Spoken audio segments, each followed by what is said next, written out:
Hey there guys, and welcome back to Monster Hunter 3 Ultimate. This episode is going to be a good one, because we're not going to be hunting a subspecies, we're not going to be hunting a returning monster. No, this monster is all new. At least this is the first game this monster's in. So it's going to be a good one. It's a pretty challenging monster. The Brachydios. Let's do this already. Brachydios is pretty much in Japan, it's the mascot of this game. It's on the box art and everything. I don't know why, but for some reason in the rest of the world we got the Azurathalos on the box art. Not really sure why they did that, because Azurathalos is really not at all important in this game. But whatever. First Brachydios fight will take place in the volcano. So, oh boy, it's gonna be a good one. I think he starts out in Area 7. Also, that weird stick thing I have on my back, that is the Plesioth Longsword. Alright, this is where the Brachydios lives. Know your rock doors, you might want to get away from that stuff. Oh shit. That's the Brachydios right there. Pretty fearsome, if I do say so myself. Puts all this green stuff all over the place and it blows up.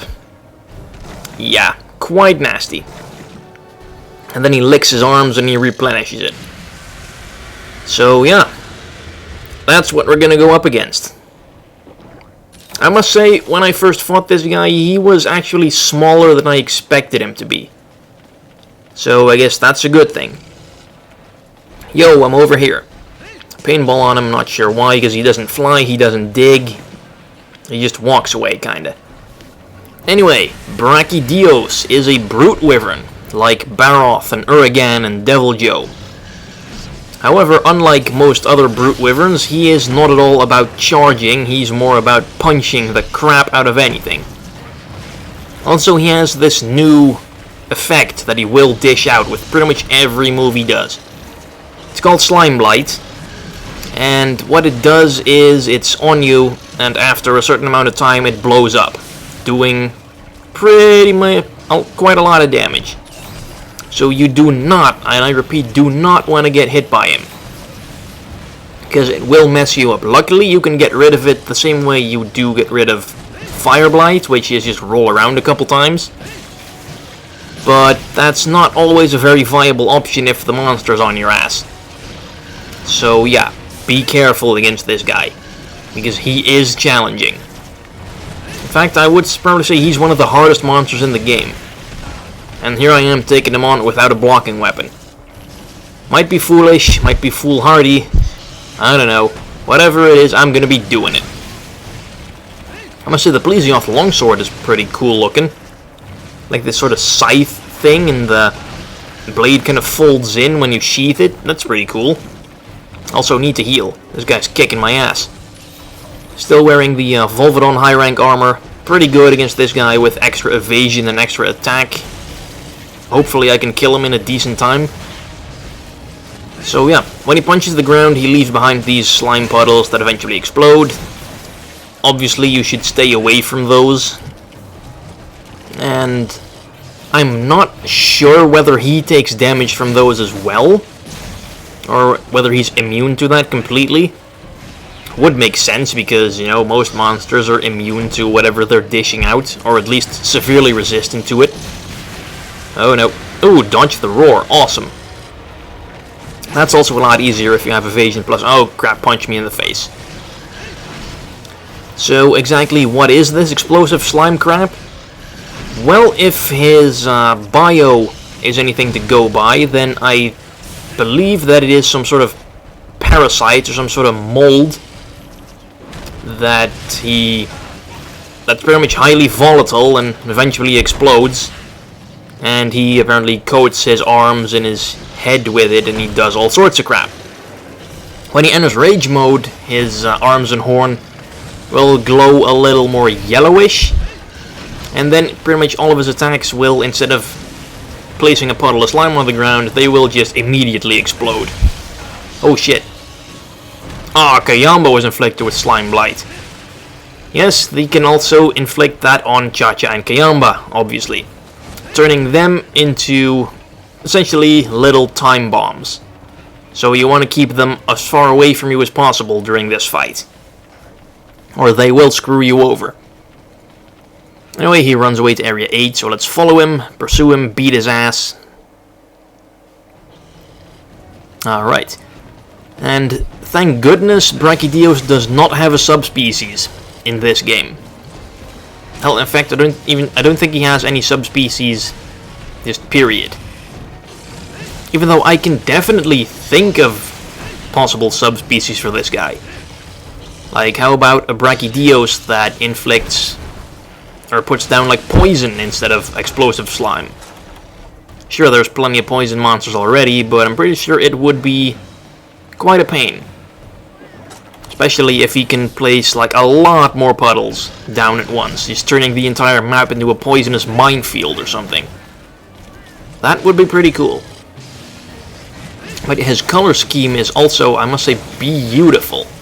Just the dark blue and the sort of neon green works really well together. Then there's the ominous red eyes. This is really a well-designed monster, I would say. Not an ugly monstrosity like the Plesioth was or the Giganox. No, this is quality monster design. No, cat, don't screw me over here. Of course, when he attacks the cats get pissed off at me for some reason. Try to kill me. I'm not sure why. Because I'm not the one doing damage to them, the Brachydios is. And besides, the Brachydios is like 100 times their size, so why would they ever consider taking it on? That's just stupid. Oh, awesome. Knock him down already, I guess I am really wearing him out. Also, if you haven't figured that out yet, I'm using the Plesioth longsword because he is weakest to water. I would assume that the water kind of washes the slime off or something. That's the only logic I can see behind it. Because usually the only monsters weak to water are the ones that use fire. Like the Ignactor. Or the ones that are, I don't know, kind of rocky, like the Uragan. And then there's the Baleful Giganox for some reason. Also, some electrical monsters don't like water. Apart from Logiacrus, because he lives in water, so that makes sense. What's he doing? Oh, damn it, Cha-Cha! I should always keep an eye on those guys in this fight. Oh well. We're doing fine, not taking too much damage from him. If you don't come properly equipped with decent enough armor though, then this guy will destroy you. Come on. Okay, he's definitely getting tired. Nice, there goes his horn. Sadly though, that does not stop him from doing any of his horn attacks. He doesn't have that many of those, but I'm pretty sure you've seen him already. He plants his horn in the ground and then there's like this big circle of explosions around him, or just a straight line of explosions that heads forward. Both of those moves are pretty good, cover a lot of ground, and you do not want to get hit by those. Hell, that's basically rule number 1 in this game: don't get hit by anything. If you go to, say, the GameFAQs Monster Hunter boards, and you ask for advice on how to play this game, you usually get 2 pieces of advice. 1, don't get hit. 2, hit the monster until it dies. That's really all the advice you need. Third one is usually come properly prepared. Which is what I always tell people online when I'm playing with them. And yet some of them still always forget to bring their antidotes or hot or cool drinks or other stuff that's probably pretty important. But yeah, that's the kind of crap you have to put up with if you play online with other people. Sometimes you get people that are even dumber than Cha-Cha and Kayamba, and that is quite a feat. Let me tell you that. Good part about the Brachydios though, I have green sharpness now and I'm not bouncing off of anything. So he's not particularly durable, at least. He doesn't really have armor. But he makes up for it in sheer ferocity, strength, and mobility, because this guy is mobile. I mean, didn't you see that huge-ass leap across the arena? Oh crap, oh nice, rolled right through it. Evasion +2 for the win. Damn it. Alright, haven't gone into breakables yet. Obviously, I've broken his horn already. You can break both of his arms, and you can cut his tail off. Cutting off his tail doesn't really matter as much as with other monsters because he doesn't really use it that often. He has a tail swing like all other monsters, but it's really one of his rarely used attacks. Ah, crap, cool effects wore off. Alright, down another cool drink and hope he doesn't kill me. And I find his tail swing for some reason to be very easily avoided. It seems the hitbox on that might be oh, there goes his left arm. Might be a little bit messed up. If you're just standing... Oh, I think Kayamba just staggered him. Nice. If you're standing basically right underneath him, then he will pretty much never hit you with a tail swing. Whereas with some other monsters, you will get hit by that. Oh, nice. Oh, okay, I guess you do bounce off of his head with green sharpness. It's only a small part of him. Alright, if I can just get that right arm broken. And no, breaking his arms does not hinder his ability to put puddles down at all. Because otherwise then that would be really neutering him. Just break both of his arms and then he'd be absolutely useless. Nope, does not work like that. Even with his arms broken, he will continue to slime up the place good. Alrighty. Let's see. Yep, still do the horn moves even though the horn's broken. Alright, he can punch. And what's also kind of annoying, I'm not sure if he does it often in high rank, but in G rank he does it all the time. He like punches and then he kind of pivots around. So you think you're gonna get a good hit in, but then he's already moved himself out of the damn way. See that move, that's what he usually does after he punches. It's quite annoying. Luckily he doesn't appear to be doing it all that much right now. Alright, let's see if I can get his tail off. It wouldn't really be that much of a help, but at least it would give me more carves and more rewards, and maybe help in the one occasion that he actually uses his tail swing. Oh, I think he's getting out of here. Not even limping yet.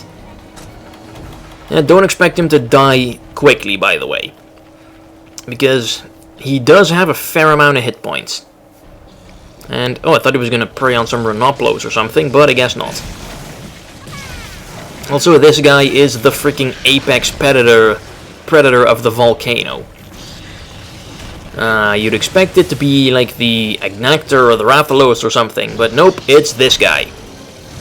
He has a couple monsters have like an ecology bonus video that unlocks when you beat them. And the Brachydios' ecology video is quite awesome. It shows him fighting an Agnactor and winning. So yeah, Brachydios can pretty much kill an Agnactor quite easily, in fact. It starts out as a close fight, but the Brachydios really pretty much one hit kills the Agnactor. Kind of. I mean, that's what you get if you get your head coated in explosive slime. More or less. Oh, we dropped a shiny. It is a Wyvern tier. Not worth it. Not worth getting pounded into the ground by his big ass fists. Run. At least Brachydios is, in my opinion, a fun fight. It's exciting. It keeps you on your toes. It's not boring like the what's the most boring monster fight yet? I would probably say the... yeah, no, I really have to think about that one. Maybe the Plesioth or something. The Plesioth wasn't all that exciting. Or the Royal Ludroth. But yeah, Brachydios, pretty cool fight. You will also just expect to fight Brachydios a lot. Because his weapons are pretty damn good.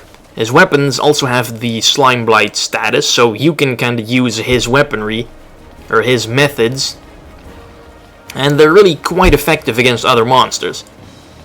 Pretty much what the Slime Blight does on other monsters, it does damage over time once it blows up, and it makes other breakable parts easier to break. So that's quite useful. And it gets even better the more people are using the slime weapon, so if everyone in your hunting party brings a slime weapon, then it's going to be really damn effective. You can get some pretty impressive kill times if everyone uses slime weapons. In fact, they may even be considered a bit overpowered. No, oh, I was going to do that more. I thought I was going to do the jump. Alright. Aw, come on!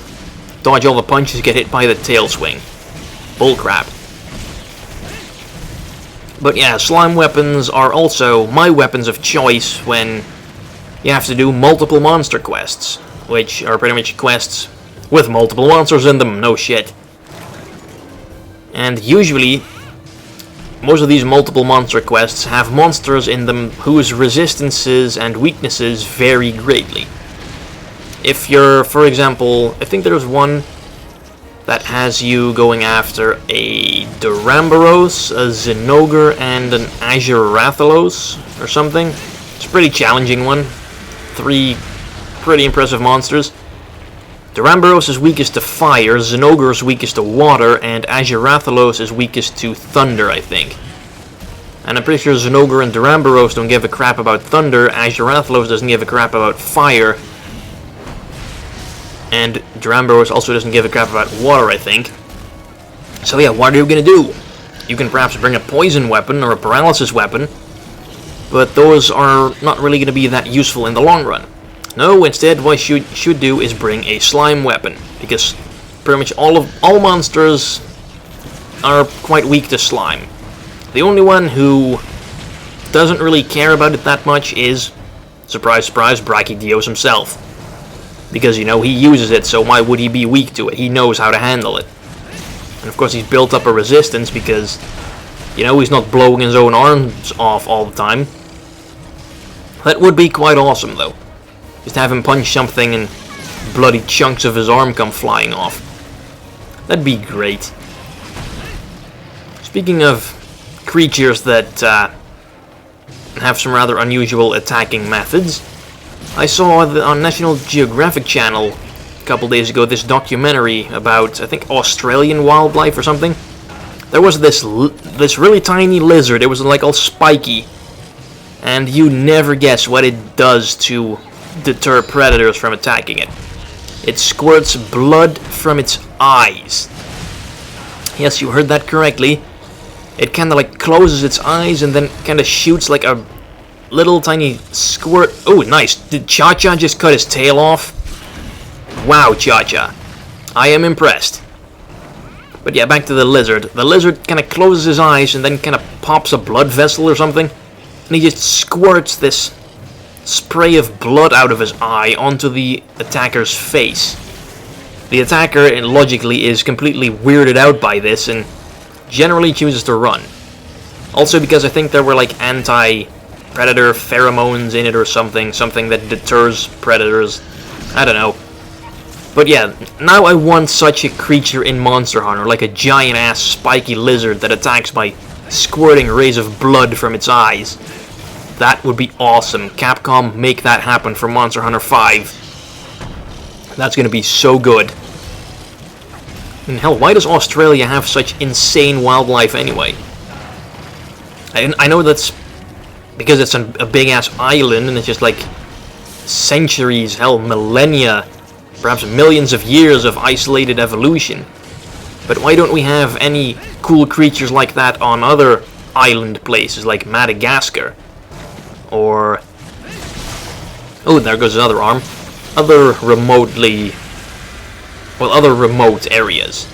Like the UK or something. Why doesn't the UK have some fancy wildlife? All they have there is like foxes. They go hunting with their horses and their people in their silly uniforms and their... what were those dogs called again? The brown and white ones with the spots and the really big floppy ears. Oh, I should know this. My uncle has one of those. Oh well, back to the Brachydios fight. Arms are broken, head's broken, tail's off. He should be about done. Renoplos is charging into him. Not knocking him down, though. That would have been awesome. First Cha-Cha cuts his tail off, then the Renoplos knocks him down. But no, I only get just random boring events. No cool finishers, no nothing. Oh, is he leaving? Yup, he's leaving. Not even limping yet. That's quite strange. Could have sworn that he would be about done by now. Or maybe he's such a badass that he just doesn't limp. Doesn't show weakness until it's too late. Anyway, just go die, Brachydios, so I can make your fancy weapons. because oh boy are his weapons good. And they are also widely available. Pretty much every weapon class has a Brachydios weapon. Of course they do, because it wouldn't be fair otherwise. Like, why would you afford one weapon class a slime weapon and have the other don't get it? Now, Brachydios weapons aren't the only slime weapons there are, though. There is an armor ability called Awakening, which, there are certain weapons that don't have, like, an element attached to them or a status effect. If you have the Awakening armor skill, those weapons get a status effect, or elemental powers or something. So a couple weapons do get the Slime Blight ability that way. I think the Urigan Hammer does that. I believe some sort of dual swords and a gun lance that looks like corn. Just corn. It looks insane. I don't have that gun lance because the materials you need to make it are quite hard to get. But it looks quite silly, and from what I've heard, it makes, like, when you fire the gun lance, it makes sounds like corn turning into popcorn, like popping. That's pretty hilarious. There are some funny weapons like that in the game. Anyway, come on, he's down. Can we make him out? Probably not. Shouldn't take that much. Oh, nice, down again. Yeah, he really ought to be done already. Also, if you look closer, you can kind of see, like, teeny tiny claws underneath his hand, so that's what I thought at first, that he just had these big round stumps for arms, but no, he does actually have some sort of claw under there. He just doesn't really use it. Of course, if you have teeny tiny claws and giant swollen hands the size of, I don't know, just big ass boxing gloves, then why would you bother using the tiny claws underneath? Alright, can I kill him in a fancy way? I hope. Ah, just before the final slash. Well, crap. That's a horrible finishing move. Ah well, let's see what stuff we get from him. A Brachydios. Okay, he's got plenty of those. What else? An ebon shell. What's ebon? Is that like a color or something? Or some sort of shell? I don't know. Guess I have to maybe whip the handy dandy dictionary out again, just like in the Baleful Giganox fight. I don't remember where I left it though. And we only have like a minute or so left, so let's not. Instead, let's go to Area 5 and see if we can get some mining done. Because I do believe I still have pickaxes with me. Yep. Alright, what do we get? Something useful. Earth Crystal. Oh, those are always good. Shining Charm. Ooh, maybe there's a good one in there. Another Earth Crystal, nice. Mega Pickaxe broken. Dragonite ore. Nah, not really that great. Alright, can I get a Brachydios... what was this rare thing called again? A ruby? I think? Or a gem, yeah, I think it's Brachydios gem. Well, lots of mystery slime. Nothing else that's really that great. Brachydios scalp. Talismans are absolutely horrible. And it's quite tiny, in fact, only 15 meters. Explosive temper. Alright. Well, thanks for watching, and I'll see you guys later. So, yeah, bye-bye.